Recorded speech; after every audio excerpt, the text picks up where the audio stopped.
The desert heat shimmered across the Afghan landscape as Captain Sarah Mitchell adjusted her helmet inside the cockpit of her A-10 Thunderbolt II. The morning briefing had been routine, another day of providing close air support for ground operations in Helmand Province.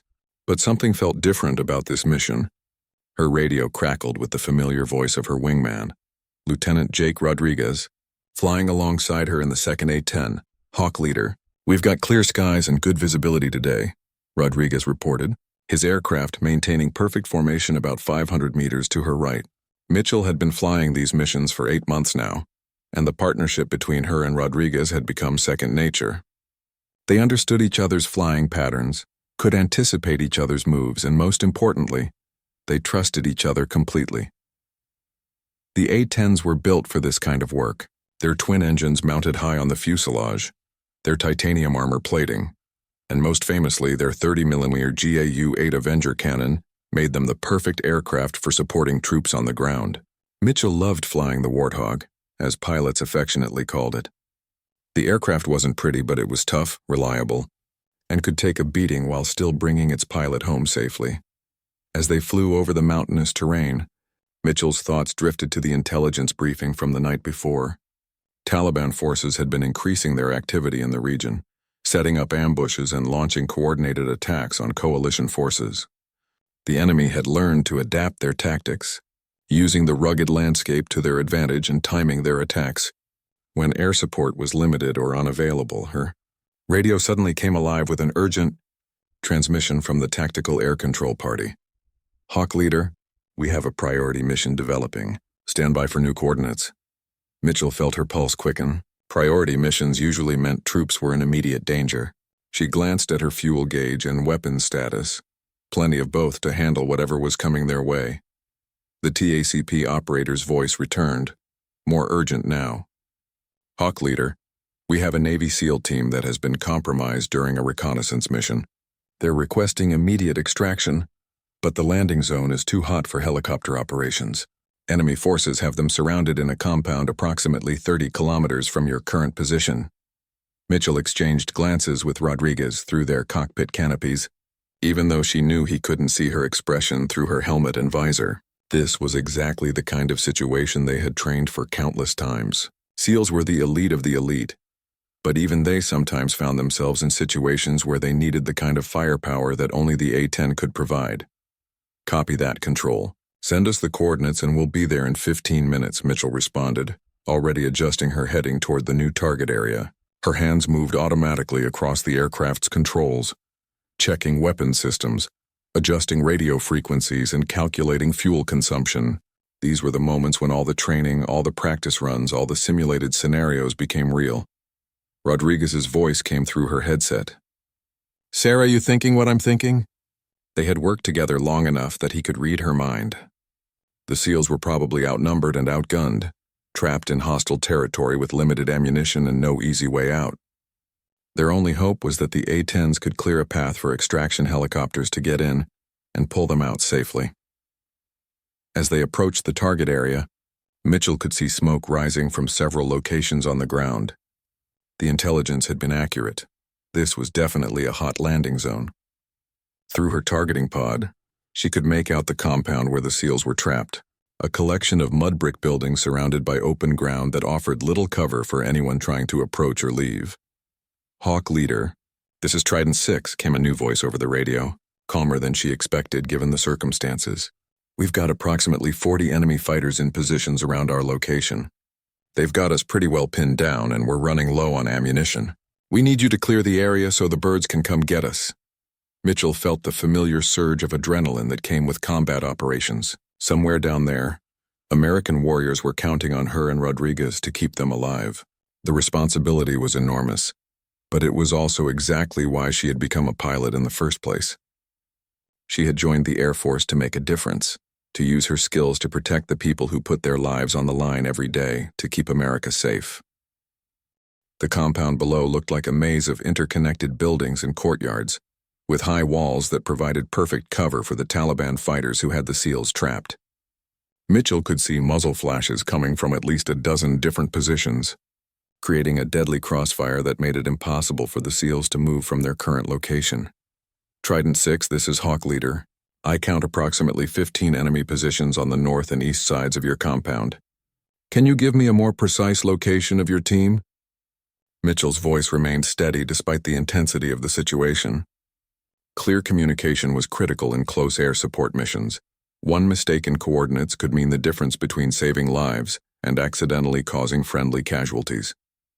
Hawk Leader, we're in the southwest corner of the main building. Ground floor. We've got good cover, but they're closing in on us from multiple directions, came the reply from the SEAL team leader. Mitchell could hear the sound of gunfire in the background of his transmission, confirming just how close the enemy forces had gotten to the Americans' position. Rodriguez had been studying the target area through his own sensors. Sarah, I'm seeing movement in those trees about 200 meters to the east. Looks like they're trying to set up a flanking maneuver. His observation skills had saved their lives on more than one occasion, and Mitchell trusted his assessment completely. She switched to the tactical frequency to coordinate with her wingman. Jake, I want you to take the eastern approach. Start with the tree line and work your way toward the compound. I'll handle the northern positions first, then swing around to support you on the east side. It was a standard tactic they had practiced dozens of times, allowing them to engage multiple targets simultaneously while avoiding any risk of friendly fire incidents. As Mitchell rolled her A-10 into its first attack run, she felt the familiar sensation of the aircraft responding to her every input. The Warthog might not be fast or maneuverable like a fighter jet, but it was incredibly stable as a gun platform, and its armor plating meant she could fly low and slow without worrying too much about small arms fire from the ground. Her first target was a group of Taliban fighters who had taken position behind a stone wall about 300 meters north of the compound. Through her targeting system, she could see at least 6 enemy combatants with assault rifles and what appeared to be a rocket-propelled grenade launcher. They were in a perfect position to prevent any rescue helicopters from landing safely. Guns, guns, guns, Mitchell announced over the radio as she squeezed the trigger on her control stick. The Gao-8 cannon roared to life, sending 30mm rounds downrange at a rate of nearly 4,000 rounds per minute. The distinctive sound of the A-10's gun was unlike anything else in the military arsenal. A deep, resonating brrrr that struck fear into enemy forces and brought hope to friendly troops on the ground. The results were immediate and devastating. The stone wall that had provided cover for the Taliban fighters simply disintegrated under the impact of the 30mm rounds, each one capable of penetrating armor plating. Mitchell could see dust and debris flying through the air as her rounds found their target, eliminating the threat from that position entirely. Good hits. Good hits, came the excited voice of one of the SEALs. You just took out the RPG team that had us pinned down on the north side. Mitchell felt a surge of satisfaction, but she knew this was just the beginning. There were still plenty of enemy fighters in positions around the compound, and every minute that passed increased the risk that more Taliban reinforcements would arrive in the area. Rodriguez was making his own attack run on the eastern tree line. Mitchell could see the muzzle flashes from his gun as he engaged targets that were trying to move closer to the compound. The two A-10s were working in perfect coordination, each covering a different sector while maintaining constant communication about target locations and friendly positions. As Mitchell pulled up from her first attack run, she could already see movement in other positions around the compound. The Taliban fighters were experienced and well-trained, and they knew that staying in one location too long when aircraft were overhead was a death sentence. They were moving quickly from cover to cover, trying to maintain their positions while avoiding the deadly fire from above. Her radio crackled with another transmission from the SEAL team leader. Hawk Leader, we're seeing good effects from your runs, but we've still got enemy movement on the south side of the compound. They're trying to get close enough to use grenades against our position. The urgency in his voice was unmistakable. The SEALs were still in serious danger despite the air support that had arrived. Mitchell banked her aircraft sharply to the left, bringing her nose around to face the southern approach to the compound. Through her targeting pod, she could see exactly what the SEAL team leader was talking about. A group of Taliban fighters were using a series of irrigation ditches to move closer to the building where the Americans were trapped. They were being smart about it, moving in small groups and using the natural terrain to mask their approach. I see them, Trident 6, stand by, Mitchell replied, already calculating the best angle of attack that would eliminate the threat, without risking any damage to the building where the SEALs were located. Close air support was as much an art as it was a science. It required precision, timing, and an intimate understanding of how different weapons would affect different types of targets. Rodriguez's voice came through her headset. Sarah, I've got good coverage on the eastern approach, but I'm seeing more movement about a kilometer out. Looks like vehicles approaching the area. This was exactly what they had been hoping to avoid. Taliban reinforcements that could turn a difficult situation into an impossible one. Mitchell felt her heart rate increase slightly, but her voice remained calm and professional. Copy that, Jake. How many vehicles and what type? Intelligence about enemy reinforcements would be critical for planning their next moves and determining how much time they had before the situation became completely untenable. I count 3 vehicles, possibly technicals with mounted weapons. They're still about 5 minutes out at current speed, but they're definitely heading this way, Rodriguez reported.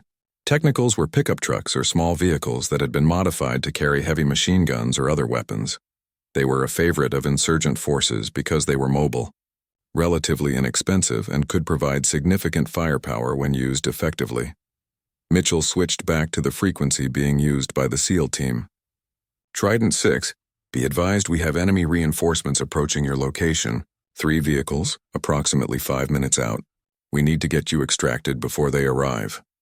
The situation was becoming more complex by the minute, and time was definitely not on their side. The SEAL team leader's response was immediate. Roger that, Hawk Leader. We've already been in contact with the extraction birds.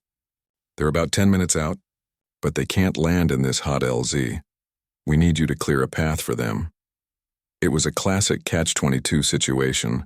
The helicopters couldn't land safely because of enemy fire, but the enemy couldn't be eliminated completely without putting the SEALs at risk.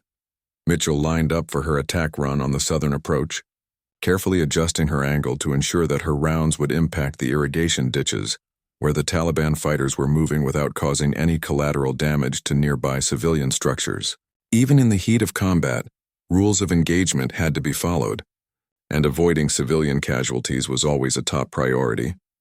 As she began her dive toward the target, Mitchell's radio suddenly came alive with a new voice, one she didn't recognize and definitely didn't want to hear at this moment. Hawk Leader, this is Overlord.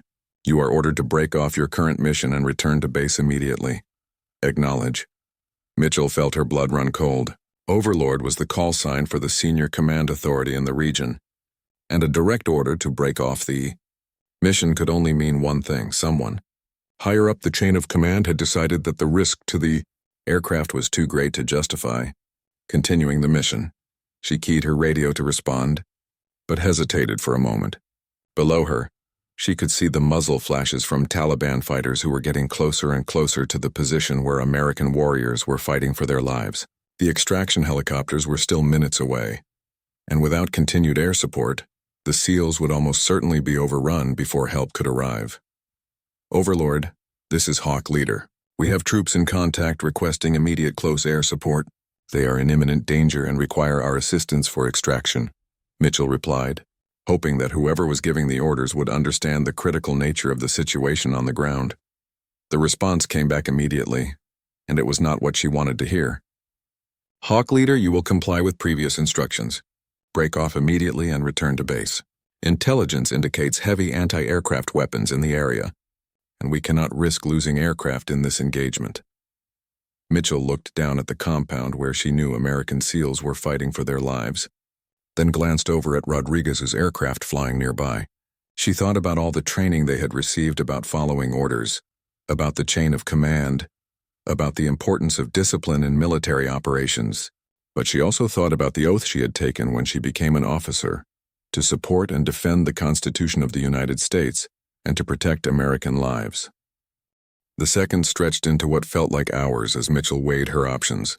She could hear the sound of her own breathing inside her helmet, the steady hum of her aircraft's engines, and the distant crackle of radio communications from other aircraft in the area. Every instinct she had as a pilot told her to follow orders, to trust the judgment of her superiors who had access to intelligence information that she didn't. But every instinct she had as a human being, as an American, and as a warrior told her that abandoning fellow soldiers in their moment of greatest need was unthinkable. She had trained for years to be in this exact position, to provide the kind of close air support that could mean the difference between life and death for troops on the ground. Rodriguez's voice cut through her internal debate. "Sarah, what are you thinking?" He had heard the same radio transmission from Overlord, and he knew exactly what kind of impossible decision she was facing. As her wingman, he would follow whatever choice she made. But the responsibility for that choice rested entirely on her shoulders. Mitchell made her decision. She keyed her radio and spoke with a steady, professional voice that betrayed none of the turmoil she was feeling inside. "Overlord Hawk Leader, I understand your concerns about anti-aircraft threats, but I have visual confirmation of the target area, and I assess the risk to be manageable. These troops will not survive without immediate air support." The response from Overlord was swift and unambiguous.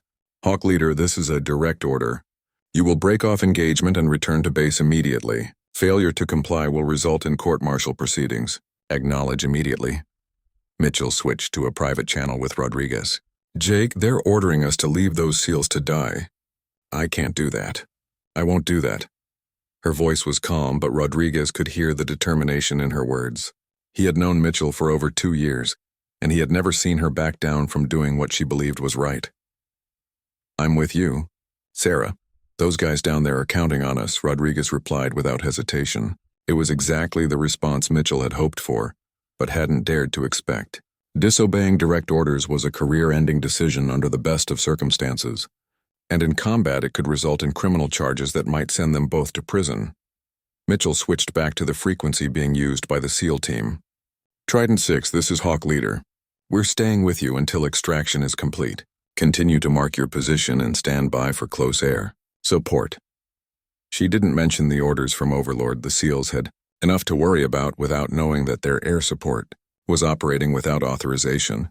The SEAL team leader's relief was audible in his voice. "Roger that, Hawk Leader. We've got friendlies marked with IR strobes, and we're ready to guide you onto target." IR strobes were infrared markers that were invisible to the naked eye but showed up clearly on the targeting systems used by aircraft. They were the standard method for marking friendly positions during close air support missions. Mitchell rolled her A-10 into a steep dive toward the southern approach where Taliban fighters were still advancing through the irrigation ditches. She had made her choice, and now it was time to execute the mission with the same precision and professionalism that she brought to every combat operation. As she lined up her shot, Mitchell's targeting system clearly showed the heat signatures of enemy fighters moving through the ditches. They were approximately 150 meters from the compound where the SEALs were located, close enough to throw grenades or launch RPG attacks that could prove fatal to the Americans inside. "Guns, guns, guns," Mitchell announced as she squeezed the trigger. The familiar sound of the Gio-8 cannon filled her cockpit as 30mm rounds streaked toward their targets. The irrigation ditches erupted in clouds of dust and debris as the high-explosive rounds found their mark, eliminating the immediate threat to the southern approach. Rodriguez was simultaneously engaging the 3 vehicles that had been approaching from the east. His rockets found their targets with devastating accuracy, turning the potential Taliban reinforcements into burning wrecks that would never reach the battlefield. The coordination between the 2 A-10 pilots was flawless, each covering a different sector, while maintaining constant awareness of friendly positions.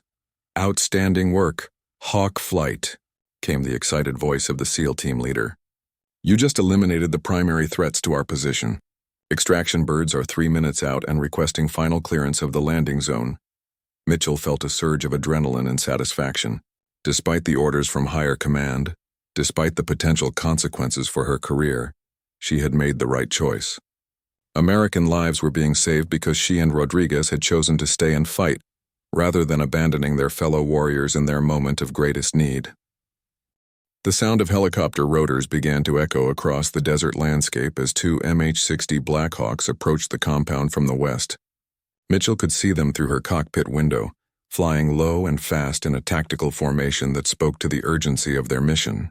These were some of the most skilled helicopter pilots in the world, but even they couldn't land safely in an area that was still receiving enemy fire.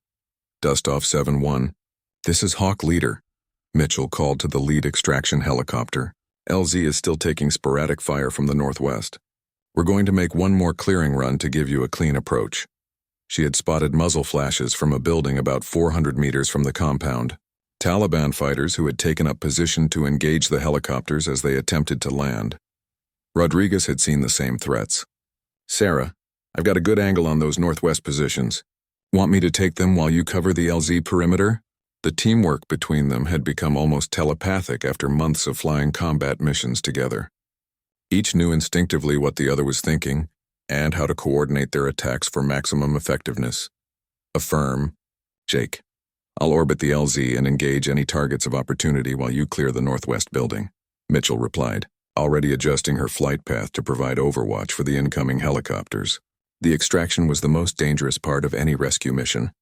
The helicopters would be vulnerable while they were on the ground, and the SEALs would be exposed as they moved from their defensive positions to the aircraft. Rodriguez rolled his A-10 into a precise attack run on the building where enemy fighters had been spotted. His 30mm rounds punched through the mud brick walls like they were paper, sending up clouds of dust and debris that completely obscured the structure. When the dust settled, there were no more muzzle flashes coming from that position. Good hits on the northwest building, Mitchell reported to the extraction helicopters. LZ appears clear for approach. But even as she spoke, she kept her eyes moving across the surrounding terrain, looking for any signs of additional threats that might emerge as the helicopters came in to land. The lead Black Hawk pilot's voice was calm and professional, despite the dangerous nature of his mission. Roger, Hawk Leader. Beginning approach to the LZ. Request you maintain overwatch during extraction.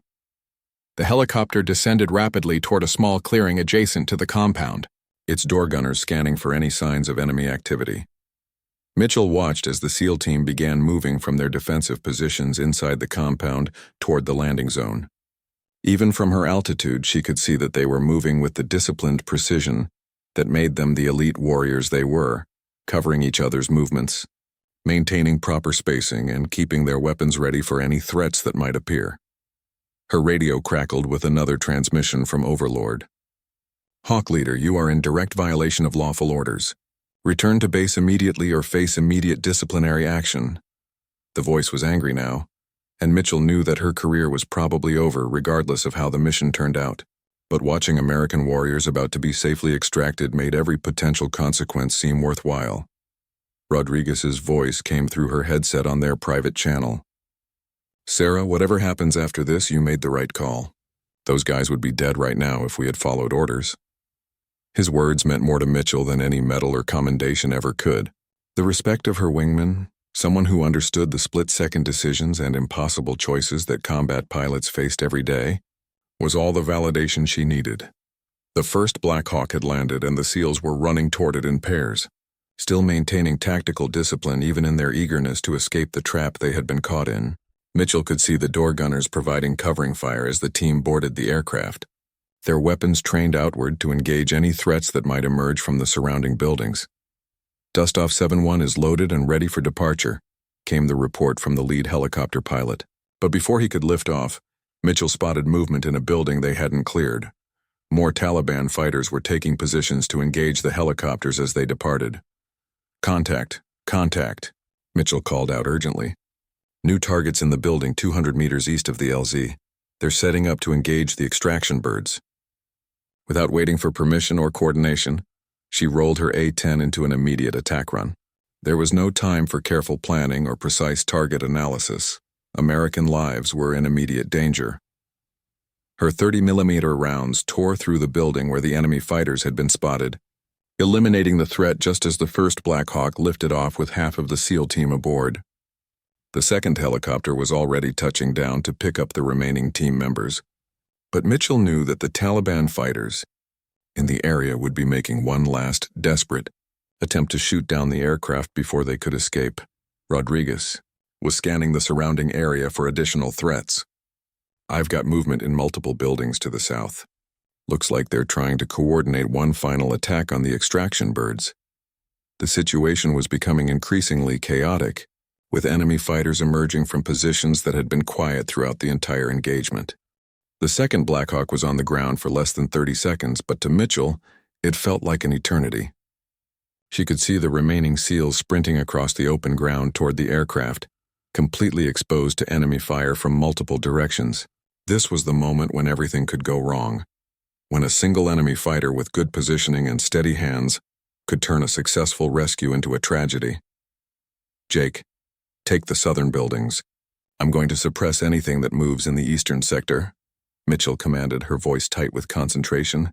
The two A-10s split up to cover different approaches to the landing zone, their pilots working with the kind of coordination that came from months of combat experience and absolute trust in each other's abilities. Mitchell could see muzzle flashes erupting from at least 3 different buildings as Taliban fighters opened fire on the departing SEAL team.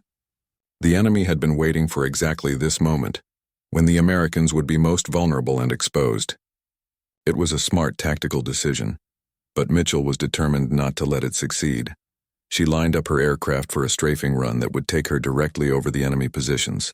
It was a dangerous maneuver that would expose her A-10 to ground fire, but it was the only way to effectively suppress the threats to the extraction helicopters.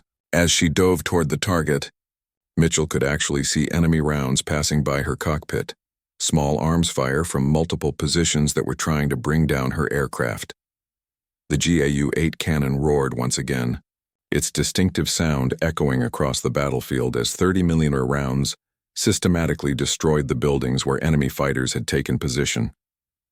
Mitchell flew her aircraft through the smoke and debris of her own weapons' impacts, maintaining her attack run even as ground fire continued to pepper the air around her.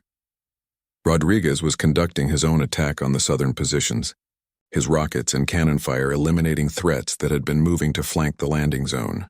The coordination between the two pilots was perfect, each covering a different sector while maintaining constant communication about threat locations and friendly positions.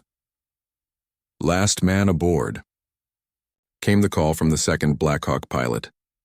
"Dustoff 7-2 is departing the LZ." The helicopter lifted off quickly, its rotors kicking up clouds of dust as it climbed rapidly away from the compound. Mitchell felt a surge of relief. All of the SEALs were safely aboard the extraction aircraft and heading home. But the mission wasn't over yet. The Blackhawks would be vulnerable during their initial climb and departure, and Mitchell knew that Taliban fighters throughout the area would be trying to get one last shot at the American aircraft. She and Rodriguez needed to provide escort coverage until the helicopters were safely clear of the threat area. "Hawk Flight, this is Dustoff 7-1. Request escort to friendly airspace. We've got precious cargo aboard and want to make sure they get home safely," came the transmission from the lead extraction helicopter. Mitchell could hear the relief in the pilot's voice. They had successfully completed one of the most dangerous missions in military aviation, but they weren't out of danger yet. "Roger, Dustoff. Hawk Flight will provide escort until you're clear of the threat area," Mitchell replied, adjusting her heading to fall in behind the departing helicopters. She and Rodriguez would fly protective coverage for the Blackhawks, ready to engage any threats that might emerge during the journey back to friendly territory. As they flew away from the compound, Mitchell could see smoke rising from multiple locations where their weapons had found their targets. The immediate area had been effectively cleared of enemy fighters, but she knew that Taliban reinforcements would be arriving soon to investigate what had happened and to search for any intelligence that might have been left behind. Her radio crackled once again with the unwelcome voice of Overlord. "Hawk Leader, you will return to base immediately upon completion of escort duties. You are to report directly to the commanding officer for disciplinary action. Your wingman is also ordered to report for questioning regarding his role in this unauthorized mission." Mitchell keyed her radio to respond, but before she could speak, a new voice cut into the conversation. "Overlord, this is Trident 6 Actual." It was the voice of the SEAL team commander, not the team leader who had been coordinating with the aircraft, but the senior officer who was ultimately responsible for the mission and the lives of his men. "Overlord, I want to make it absolutely clear that Hawk Flight's actions today directly saved the lives of American warriors. Without their continued air support, my team would not have survived to extraction. I will personally ensure that both pilots receive appropriate recognition for their heroic actions." "Under fire," the SEAL commander stated firmly. Mitchell felt a wave of emotion wash over her as she heard those words. The validation from the warriors she had risked everything to save meant more than any official commendation ever could. She had made the hardest decision of her military career, and hearing that it had been the right choice made every potential consequence seem worthwhile. The flight back to friendly airspace was uneventful, with the Blackhawks maintaining a steady course while Mitchell and Rodriguez provided protective overwatch. As they crossed into safe territory, Mitchell could finally allow herself to fully process what had just happened.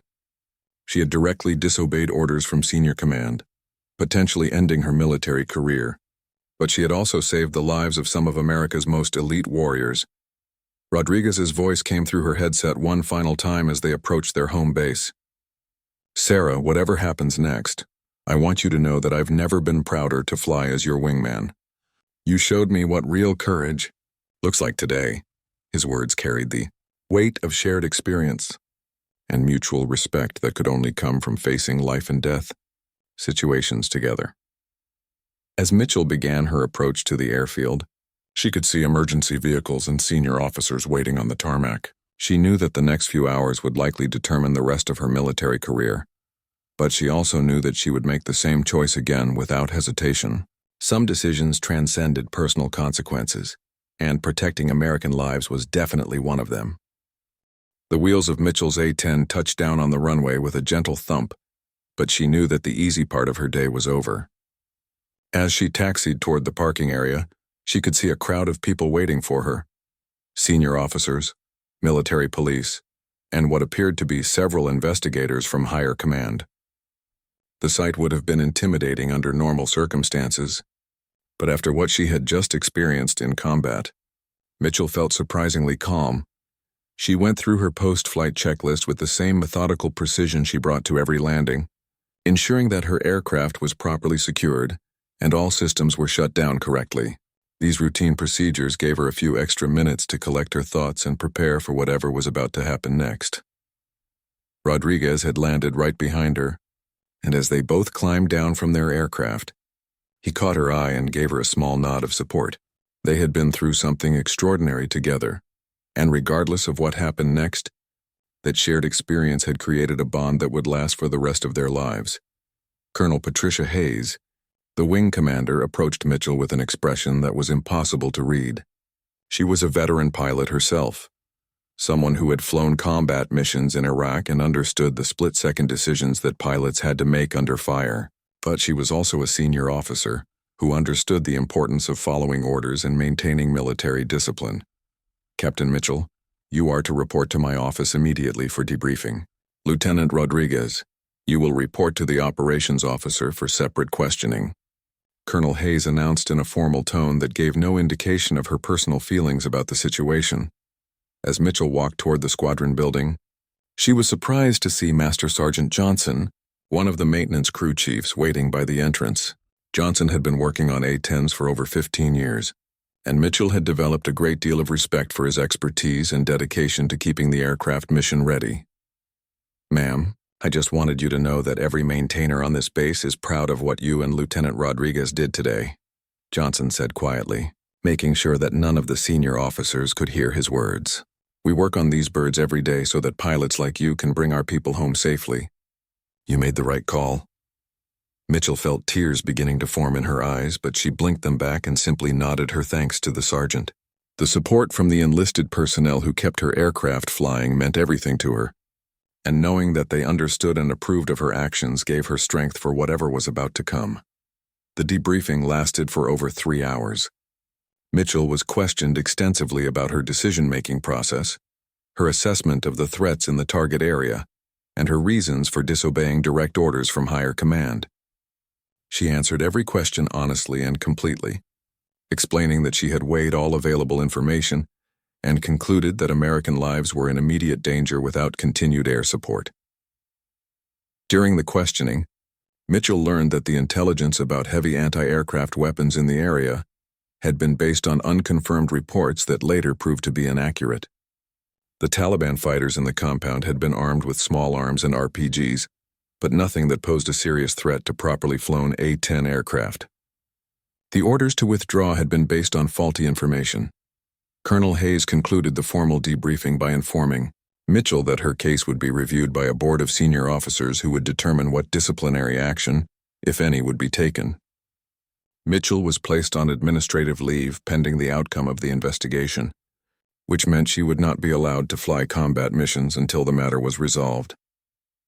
3 weeks later, Mitchell was called back to Colonel Hayes's office for the final resolution of her case. She had spent the intervening time wondering if she would face court-martial proceedings, administrative discharge, or some other form of punishment for her actions. The uncertainty had been difficult, but she remained convinced that she had made the right choice. Colonel Hayes was not alone in her office this time. Sitting beside her was Brigadier General Robert Martinez, the senior Air Force officer for the entire region. Mitchell snapped to attention and rendered a sharp salute, unsure of what the presence of such a high-ranking officer might mean for her case. Captain Mitchell, after extensive review of your actions during the SEAL extraction mission, the investigation board has reached its conclusions, General Martinez began. Your decision to disobey direct orders was a serious violation of military discipline that cannot be overlooked. Mitchell felt her heart sink, but she maintained her military bearing and waited for the general to continue. However, the board also concluded that your actions directly saved the lives of American servicemen who would otherwise have been killed or captured by enemy forces. Your tactical judgment was sound, your execution was flawless, and your courage under fire was exemplary, the general continued. Therefore, you will receive a formal letter of reprimand for disobeying orders, which will remain in your personnel file, but you will also receive the Distinguished Flying Cross for heroism in aerial combat. The Navy SEALs you rescued have specifically requested that you and Lieutenant Rodriguez be recognized for your actions. Mitchell felt a wave of relief wash over her. The letter of reprimand would probably prevent her from being promoted to major on schedule, but she would be allowed to continue flying combat missions. More importantly, she had been vindicated in her decision to put American lives ahead of questionable orders. 6 months later, Mitchell stood on a stage at the Pentagon as the Secretary of the Air Force pinned the Distinguished Flying Cross to her uniform. In the audience, she could see Rodriguez, Colonel Hayes, and several of the Navy SEALs whose lives she had saved that day in Afghanistan. Their presence meant more to her than all the medals and ceremonies in the world. As she looked out at the audience, Mitchell reflected on the lesson she had learned that day over the Afghan desert. Sometimes doing the right thing required courage not just to face enemy fire, but to stand up for what you believed in even when it meant risking everything you had worked for. The 381 SEALs and other special operations personnel she had supported throughout her deployment had taught her that some things were more important than following orders, and protecting American lives was definitely one of them.